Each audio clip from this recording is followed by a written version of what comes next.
안녕하세요 여러분. 오늘은 천간의 신금에 대해서 알아보기로 할게요. 신금이라는 글자는 어때요? 굉장히 날카로운 바늘, 칼, 그리고 보석을 의미하는데요. 신금은 섬세하고 깔끔하고 약해 보이는데 하지만 속으로는 단단하고 야무지며 샤프합니다. 경금에 비하면 훨씬 부드럽고 똑같이 의리나 정의, 공론 같은 걸 제창하는 성격이라 굉장히 심지가 고든데요. 그렇다 하더라도 신금은 스마트함을 느낄 수 있는 장점이 있습니다. 그러나 자존심이 굉장히 강하고요. 욕심이 많고 자기 자신이 최고라는 자아도취에 빠져 다른 사람들로부터 좀 눈총이 대상이 된다거나 상대를 좀 무시하는 그런 경향을 가지고 있는 게 단점이라고 볼 수도 있습니다. 항상 겸손하고 부드러운 태도를 유지한다면 많은 사람들한테 인기를 받을 수 있는 게 신금의 장점이기도 합니다. 감수성이 굉장히 예민하고요. 정에 좌우되기 쉬운 것 같으나 매사를 처리할 때는 정확하고 치밀하고 굉장히 단호한 그런 일처리 방식도 신금의 특징이라고 볼 수 있어요. 다만 그 행동력이 너무 강하게 나타날 때는 남들이 두려워할 정도로 냉혹하고 칼로 도료한 듯한 그런 독설을 강하게 내뿜기도 하니까 그건 좀 조심하면 좋겠고요. 약간 음침한 면도 있답니다. 남녀 모두 용모가 단정하고 그리고 언행이 정확하고 거칠지 않고요. 항상 새로운 것을 추구하고 멋을 아는 장점이 있어서 외모에도 신경을 많이 쓰고 그 자체로도 또 멋을 내는 그런 아주 이쁜 구조가 신금의 구조라고 볼 수 있습니다. 그럼 각 천간을 만났을 때 어떤 작용을 하는지 볼게요. 신금이 간목을 만나게 되면은요, 그 신금은 땅에 묻히는 걸 굉장히 싫어해요. 매금이라고 하는데요. 그 매금을 막아주는 그런 역할을 하는 게 간목의 역할을 합니다. 그러나 이제 그렇다면 간목도 이제 힘이 있어야 되겠죠. 힘이 있는 뿌리가 있는 간목이 왔을 때 매금되는 것을 막아주어서 신금한테는 굉장히 괜찮은 역할을 하고 있어서 좋다라고 볼 수 있습니다. 신금이 을목을 만나게 되면은 쓸데없는 짓을 그리고 조금 더 냉혹한 짓 일이 아니라 짓이라고 한 표현은 좀 굉장히 냉정한 그런 일들을 벌일 수 있기 때문에 제가 그렇게 표현을 했고요.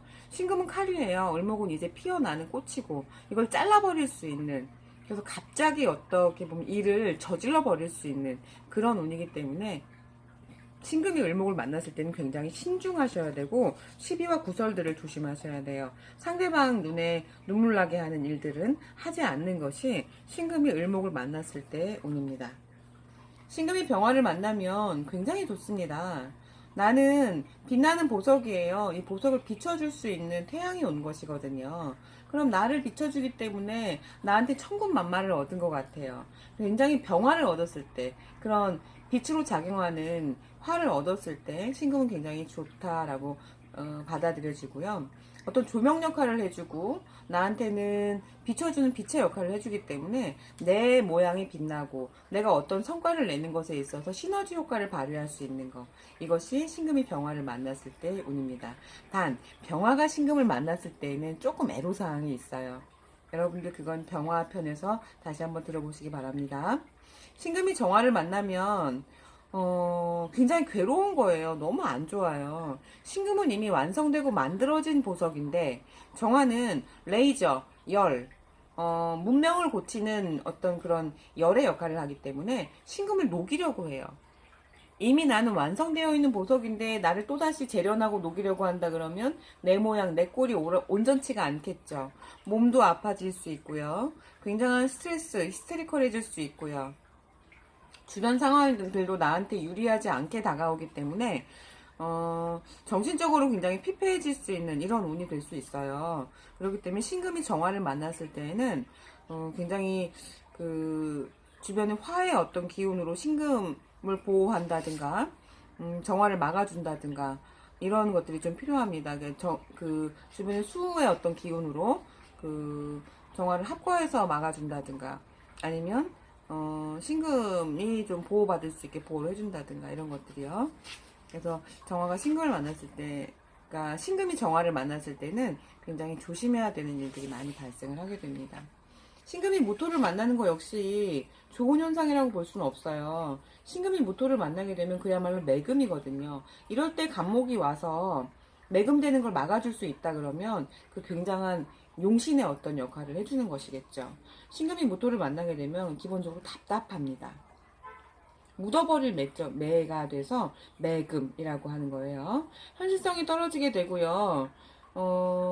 어떻게 보면 그냥 갇혀있는 듯한 느낌을 받기 때문에 이럴 때는 뭔가 일을 펼칠 수 없어요. 그래서 이럴 때는 차라리 그냥 공부만 하는 운이라든가 어딘가서 요양을 한다든가 이런 게 제일 좋다라고 볼 수 있겠습니다. 신금이 기토를 만나게 되면 아주 좋다라고 볼 수는 없어요. 그렇지만 무토보단 낫겠죠. 매금되진 않지만 약간의 흙 묻은 보석이 될 수 있는 그런 것이 있기 때문에 이럴 때는 반드시 수의 기운이 와서 이것들을 좀 이렇게 씻어준다든가 이럴 때도 간목은 굉장히 좋아요. 기토를 묶어주거든요. 그러니까 신금한테는 토가 있을 때는 간목이 반드시 와줬으면 좋겠다. 간목이 있어야 한다. 이렇게 생각을 하시면 되고요. 수가 와서 그 흙 묻은 모양을 씻어준다 그러면 그거 역시도 어떤 불운에서 빠져나가는 그런 운이 될 수 있을 것입니다. 신금이 경금을 만나게 되면 상대를 무시하게 돼요. 신금은 나는 완성된 보석이야 라고 하고 경금은 이제 원석의 기운이거든요. 그냥 어떤 덩어리째 돌덩이 아니면 쇳덩이 그런 원석이기 때문에 신금은 상대를 무시하는 경향을 발휘할 수 있으니까 이럴 때는 주변을 좀 어루만져주고 주변에 감사함을 표시하고 이런 식으로 행동을 한다면 특별하게 큰 트러블이나 지장은 없을 겁니다. 경금이라는 어떤 원석을 보석이 보게 되면 옆에서 이렇게 보호도 받을 수 있는데 내가 무시해버리면 그는 나를 보호해주지 않거든요. 그러니까 내 보호막으로 쓰느냐 적군으로 만드느냐는 신금이 어떻게 하느냐에 따라서 달려지게 되어 있습니다. 신금이 같은 신금을 만나게 되면 굉장히 날카로워져요. 나는 천상천하 유아독존 하나밖에 없는 보석이야. 세상에 한정 판매하는 보석이야 라고 하는데 똑같은 게 옆에 딱 왔어요. 굉장히 거슬리죠. 눈의 가시처럼 거슬리게 되어 있고 경쟁 아닌 경쟁으로 인해서 신경이 많이 쓰이게 돼요. 신금이 신금을 만났을 때는 또 내가 좋아하는 병화를 가져가 버리거든요. 합거해 버릴 수 있어요. 그러니까 신금이 신금을 만났을 때는 내가 너무 나서지 않는 거, 오히려 그냥 이 멀리서 이렇게 삼자의 입장에서 바라봐 주는 거, 직접 대놓고 공격하려고 하지 않는 거, 이게 방법이라고 할 수 있습니다. 신금이 임수를 만나게 되면 아까 그 토들이 많았을 때 내 모양을 좀 씻어주고 그리고 조열함을 막아줄 수 있고 이렇기 때문에 신금이 임수를 만나는 건 자기 자신의 모습을 드러내고 가치를 드러내는 면에서 굉장히 좋습니다. 내 샤프하고 영리하고 예리하고 정확하고 깔끔한 이런 능력들이 임수에 의해서 싹 깨끗하게 단정되게 그 정돈돼서 보여지거든요. 그러니까 신금이 임수를 만나는 운은 굉장히 좋다라고 볼 수 있습니다. 신금이 개수를 만나게 되면 경우에 따라서는 굉장히 게을러지고 무사 아닐 주의에 빠질 수도 있어요. 실속이 없고 거칠에 빠질 수도 있기 때문에 신금이 개수를 만나는 거는 임수를 만났을 때보다 못하지만 그래도 물의 역할을 해준다는 점에서는 좋다라고 볼 수 있습니다. 신금이 개수를 만나면 의료계통이라든가 어떤 할인 공덕을 하는 일에도 굉장히 좋은데요. 그런 일들은 주변 상황이 어떤 오행을 가지고 있느냐에 따라서 틀려지게 되죠. 오늘은 여기까지 하겠습니다.